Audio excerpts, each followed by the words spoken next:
तो एक हम रिलेशन और डिस्कस करते हैं। सपोज हमारे पास दो सेट है, एक सेट ए जिसमें एलिमेंट्स हैं A1 A2 और दूसरा सेट बी है जिसमें एलिमेंट्स हैं B1 B2 B3। अब ए क्रॉस बी जो कार्टेशियन प्रोडक्ट सेट है वो आएगा, क्या आएगा बोलिए? A1 से करूंगा मैं, A1 B1 A1 B2 A1 B3 A1 B1 A1 B2 A1 B3 A2 B1 A2 B2 A2 B3 A2 B3। ये कार्टेशियन प्रोडक्ट है जिसको हम लंबा ना लिखें तो शॉर्ट में हमने बताया था अभी, ए के एलिमेंट रो में ले लूंगा तो A1 A2 हो जाएंगे और जो बी के एलिमेंट हैं वो है हमारे B1 B2 B3। तो A1 B1 A1 B2 A1 B3 A2 B1 A2 B2 A2 B3, ये कार्टेशियन प्रोडक्ट इसका बनता है। अब कार्टेशियन प्रोडक्ट सेट का कोई भी सबसेट ले लो, इसके कुछ एलिमेंट को लेके अलग से नया सेट बनाओ जो ए क्रॉस बी का सबसेट होगा, तो इस सबसेट को ही तो रिलेशन कहते हैं। ए क्रॉस बी के कार्टेशियन प्रोडक्ट का सबसेट ही रिलेशन होता है। तो अब कितने रिलेशन बनाए जा सकते हैं ए क्रॉस बी के, देखते हैं हम। तो कितने रिलेशन बनाए जा सकते हैं भाई? रिलेशन क्या है? Relation, what is relation? Subset of A cross B, subsets of A cross B. तो ए क्रॉस बी जो सेट है इसके टोटल कितने सबसेट हो सकते हैं उतने ही रिलेशन होंगे, क्योंकि सबसेट को ही रिलेशन कह रहे हैं। तो इसलिए how many relations are possible from A to B? The total number of subsets of A cross B, this will be is equal to total number of relations. तो मैं फिर से रिपीट कर रहा हूं बात को कि ए क्रॉस बी का सबसेट ही रिलेशन होता है। कोई भी सबसेट ए क्रॉस बी का ले लीजिए, वो रिलेशन होता है। तो कितने रिलेशन बन सकते हैं? जितने ए क्रॉस बी के सबसेट हो सकते हैं। अब ए क्रॉस बी के कितने सबसेट होंगे? किसी भी सेट के कितने सबसेट होते हैं उसके लिए तो हमारे पास रूल है कि जैसे मान लिया किसी सेट में 3 एलिमेंट हैं तो उसके सबसेट 2 की घात 3 बनते हैं, 2 पावर 3। किसी सेट में 4 एलिमेंट हैं तो उसके सबसेट 2 की पावर 4 बनते हैं। तो ये जो ए क्रॉस बी वाला जो सेट मेरे पास है इसमें टोटल कितने एलिमेंट हैं?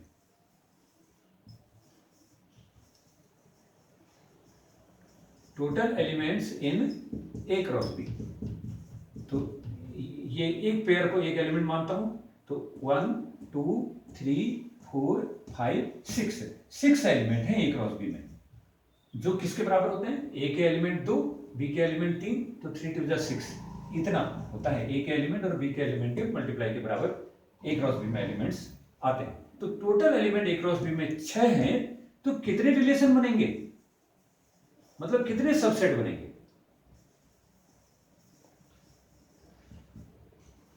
Total relations from A to B, A से बी में कितने रिलेशन होंगे? जितने ए से बी में ए क्रॉस बी में सबसेट होंगे। तो क्योंकि ए क्रॉस बी में 6 एलिमेंट है तो कितने सबसेट होंगे? 2 पावर 6। किसी सेट में जितने एलिमेंट होते हैं उनके सबसेट की संख्या 2 पावर n करके आती है, 2 पावर 6। तो कितना हो जाएगा? 2 2 2 2 2 2 64। तो इस प्रकार से ये जो दो सेट हैं ए और बी, जिसमें ए में 2 एलिमेंट हैं, बी में 3 एलिमेंट हैं, ए क्रॉस बी में 3 2 6 एलिमेंट आ रहे हैं, तो टोटल कितने ए क्रॉस बी के टोटल कितने सबसेट आएंगे? ए क्रॉस बी के 6 एलिमेंट हैं तो total subset A cross B के जो बनेंगे वो 2 पावर 6 बनेंगे। और ए क्रॉस बी के 2 पावर 6 सबसेट जो है, हर सबसेट को मैं रिलेशन कहता हूँ, ए क्रॉस बी के किस सबसेट को? रिलेशन। इसलिए 2 की पावर 6 के बराबर इसमें रिलेशन आएंगे, 64 रिलेशन आएंगे। अब ये 64 रिलेशन को अलग अलग लिखना ये बहुत परिश्रम पूर्ण कार्य होगा, और सब जब बड़े सेट हो जाएंगे तो फिर तो ये सारे रिलेशन को अलग अलग लिखना संभव नहीं हो पाएगा। इसलिए हम केवल इतना ही जानने के इंटरेस्टेड रहते हैं कि टोटल कितने रिलेशन ए क्रॉस ए और बी के ए से बी में बनते हैं। तो 2 पावर n के बराबर रिलेशन बनते हैं। तो मैं इसको जनरलाइज करने की कोशिश करता हूँ। देखिए सपोज एक सेट ए लेते हैं, ए में एलिमेंट है A1 A2 A1 A2 A3 और इसी तरीके से ले लूं तो लास्ट एलिमेंट इसका है an। एक दूसरा सेट b ले लेता हूं, उसके एलिमेंट्स हैं b1 b2 b3 dot dot dot bm। तो इस तरीके से a में कितने एलिमेंट हैं, a में जो टोटल नंबर ऑफ एलिमेंट्स हैं वो हैं n, और b में टोटल कितने एलिमेंट हैं, b में जो टोटल एलिमेंट्स हैं यहाँ एलिमेंट की संख्या है m। ठीक हो गया। अब मैं जब a क्रॉस b करूंगा तो a क्रॉस b में कितने एलिमेंट आएंगे, अभी हमने जाना a में 2 एलिमेंट है, b में 3 एलिमेंट है, 2 into 3 6 element a cross b में आते हैं।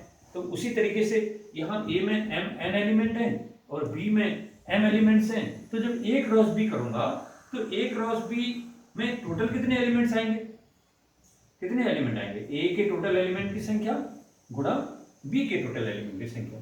कहने का मतलब है number of elements in a into number of elements in b, इस गुणनफल के बराबर एलिमेंट आएंगे। तो इसलिए n इंटू m मतलब mn, a क्रॉस b में mn एलिमेंट आ जाएंगे। तो a क्रॉस b में टोटल एलिमेंट mn है, इस तरीके से mn ऑर्डर पेयर है। तो कितने सबसेट बन सकते हैं a क्रॉस b के, total subsets of a cross b, total relations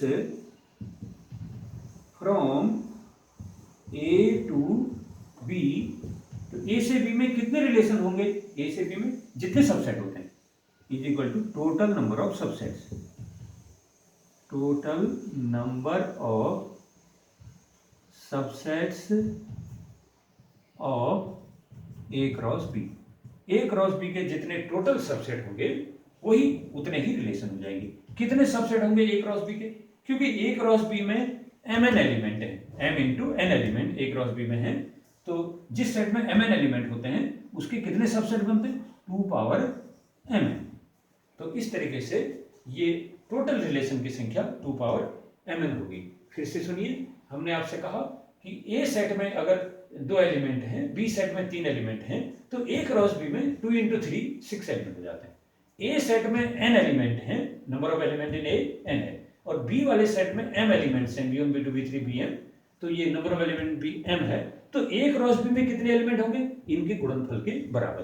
तो mn एलिमेंट हो जाएगा, n into m is equal to mn element a cross b में है। अब a क्रॉस b का कोई भी सबसेट रिलेशन माना जाता है, तो कितने रिलेशन होंगे, जितने a क्रॉस b के सबसेट होंगे। तो a क्रॉस b के कितने सबसेट होंगे कि जितने उसमें ऑर्डर पेयर हैं, जितने एलिमेंट हैं, उस 2 की पावर उतना करती है। तो 2 पावर mn ये टोटल नंबर ऑफ रिलेशन होते हैं। तो ये जो आपका टर्म है टोटल नंबर ऑफ सबसेट्स या टोटल रिलेशंस, ये भी इंपॉर्टेंट है। तो total number of relations from a to b this is equal to 2 power mn, जहां एक सेट में m एलिमेंट है, दूसरे सेट में n एलिमेंट है। तो इसलिए ऐसे दो सेटों के कार्टेशियन प्रोडक्ट के सबसेट करूंगा या रिलेशन करूंगा तो 2 पावर mn के बराबर रिलेशन यहाँ पर प्राप्त हो जाएंगे। तो this is a general rule, if m element are in a and n elements are in b, then total relations from a to b, this number will be equal to 2 power mn, total number of relations 2 power mn के बराबर relation इसमें आपको मिलेंगे।